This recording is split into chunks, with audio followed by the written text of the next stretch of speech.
kembali di Biologi Mudah. Semoga kita selalu diberi kemudahan untuk menimba ilmu. Amin. Hari ini Ibu punya sesuatu buat kalian.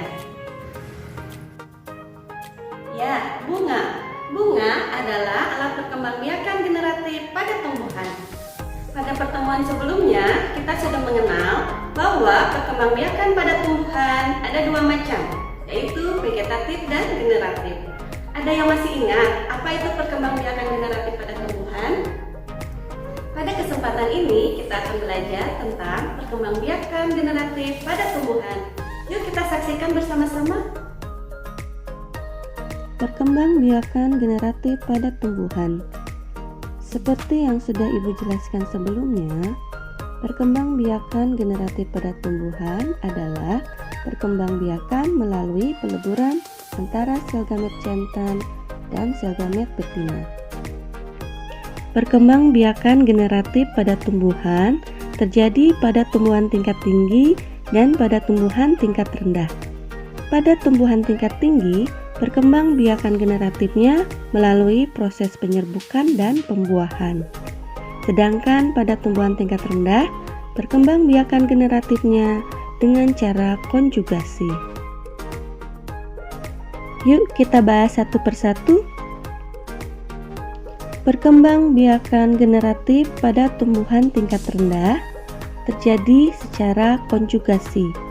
Konjugasi adalah perpindahan bahan materi genetik DNA melalui jembatan sitoplasma. Terjadi dua proses dalam konjugasi, yaitu proses pertama perpindahan cairan sitoplasma atau disebutnya plasmogami, dan yang kedua adalah perpindahan inti sel atau disebutnya karyogami. Contoh perkembangbiakan generatif pada tumbuhan tingkat rendah adalah pada alga Spirogyra. Ini adalah gambar tumbuhan tingkat rendah yang perkembangbiakan generatifnya dengan cara konjugasi, yaitu alga Spirogyra. Pada bagian A yang ditunjukkan oleh pointer adalah alga Spirogyra jantan. Dan yang sebelah kanan yang ditunjukkan oleh pointer adalah alga Spirogyra betina. Tahap pertama adalah terbentuknya tonjolan-tonjolan pada salah satu alga.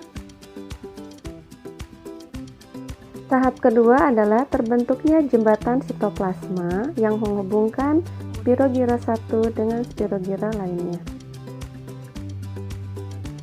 Tahap ketiga adalah terjadi perpindahan cairan sitoplasma dari Spirogyra yang satu ke Spirogyra yang lainnya, yaitu melalui jembatan sitoplasma. Selain terjadi perpindahan cairan sitoplasma, juga terjadi perpindahan inti sel dari Spirogyra yang satu ke Spirogyra yang lainnya. Tahap terakhir adalah terbentuknya zigot. Zigot ini dihasilkan dari perpindahan cairan sitoplasma atau plasmogami dan perpindahan inti sel atau karyogami. Zigot nanti akan terlepas dari alga Spirogyra, dan apabila dia menemukan perairan yang sesuai untuk perkembangannya, maka dia akan tumbuh menjadi individu baru atau akan tumbuh menjadi alga Spirogyra yang baru. Ini adalah Spirogyra jantan dan ini adalah Spirogyra betina. Tahap pertama akan terbentuk tonjolan-tonjolan pada salah satu Spirogyra yang nantinya akan membentuk jembatan sitoplasma yang akan menghubungkan Spirogyra yang satu dengan Spirogyra yang lainnya. Tahap selanjutnya adalah terjadi perpindahan cairan sitoplasma dan perpindahan inti sel dari Spirogyra yang satu ke Spirogyra yang lainnya. Ya, jadi terjadi plasmogami, dan karyogami. Kemudian terbentuklah zigot. Zigot ini apabila terlepas dari spirogyra pada perairan yang sesuai, dia akan tumbuh menjadi individu baru, akan tumbuh menjadi alga spirogyra yang baru.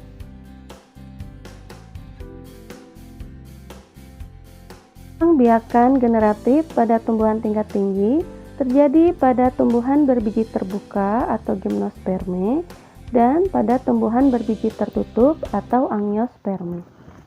Pada kesempatan ini kita hanya akan membahas perkembangbiakan generatif pada tumbuhan berbiji tertutup atau angiosperme. Alat perkembangbiakan generatif pada tumbuhan berbiji tertutup adalah bunga.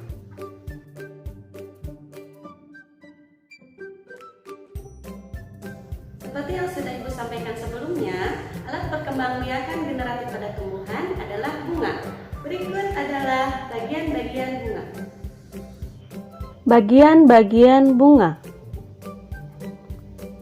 Ini adalah kepala putik atau stigma, biasanya lengket dan berambut.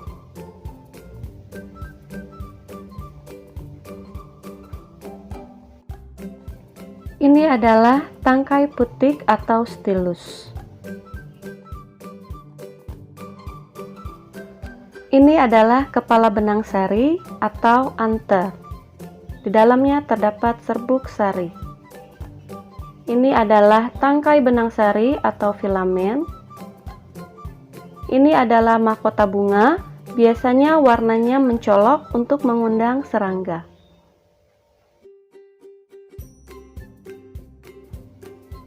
Ini adalah kelopak bunga. Ini adalah bakal buah. Di dalamnya terdapat bakal biji atau ovula. Ini adalah bagian dasar bunga atau reseptakel.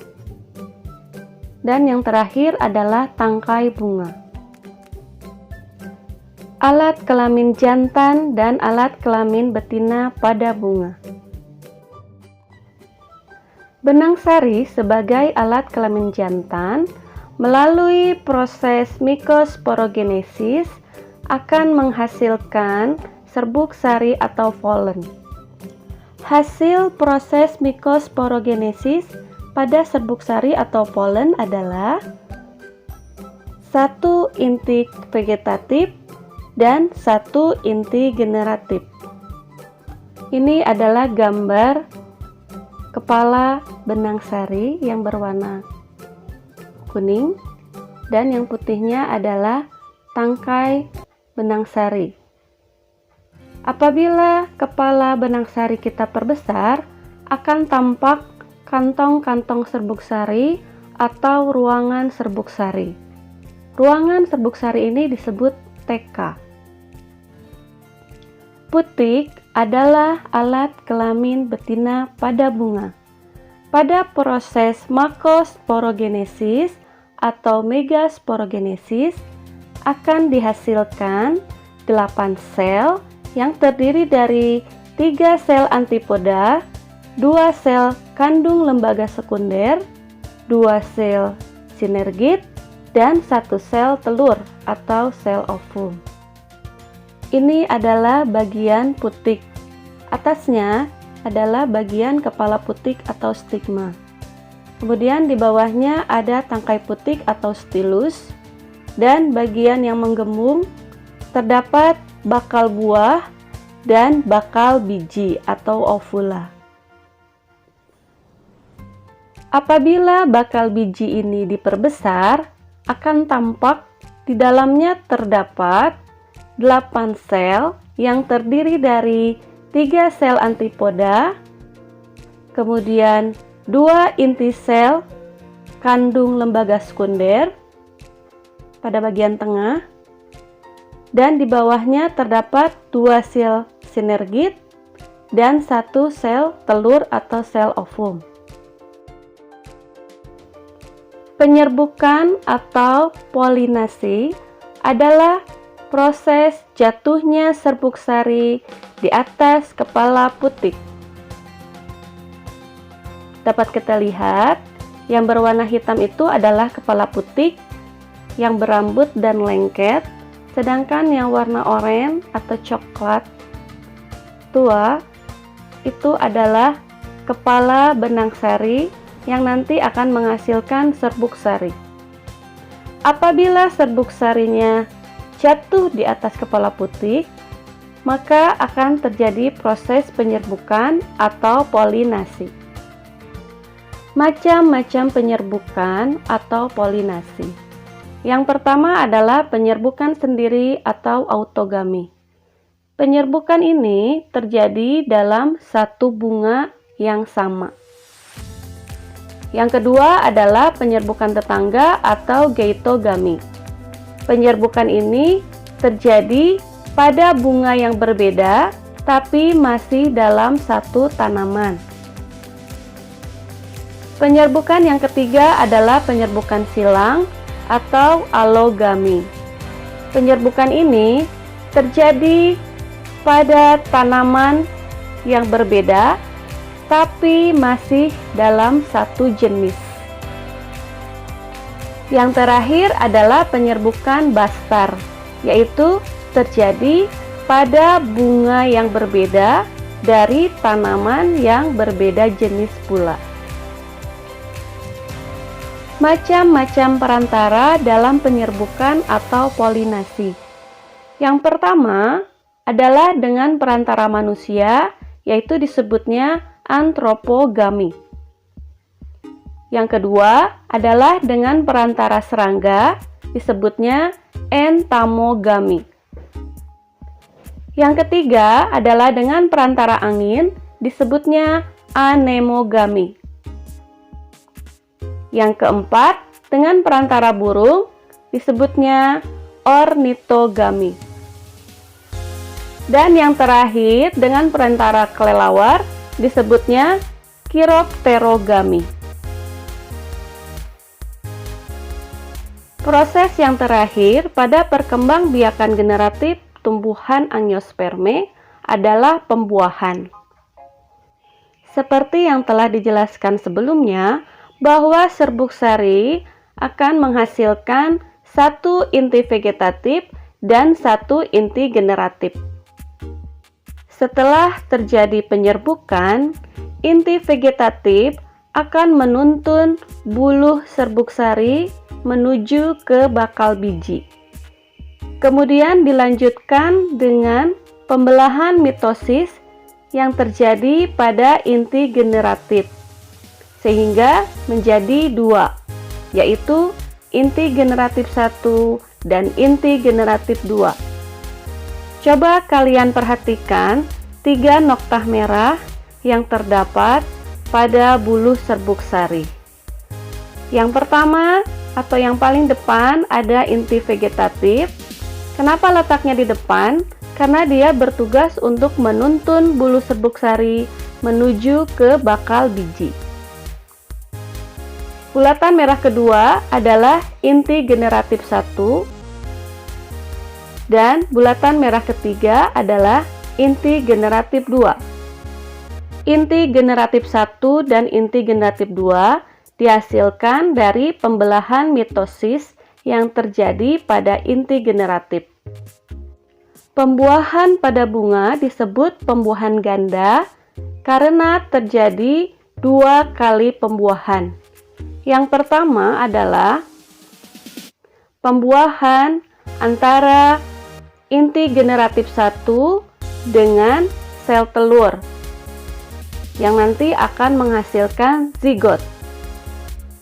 Yang kedua adalah pembuahan antara inti generatif 2 dengan 2 kandung lembaga sekunder yang nantinya akan menjadi cadangan makanan atau endosperm.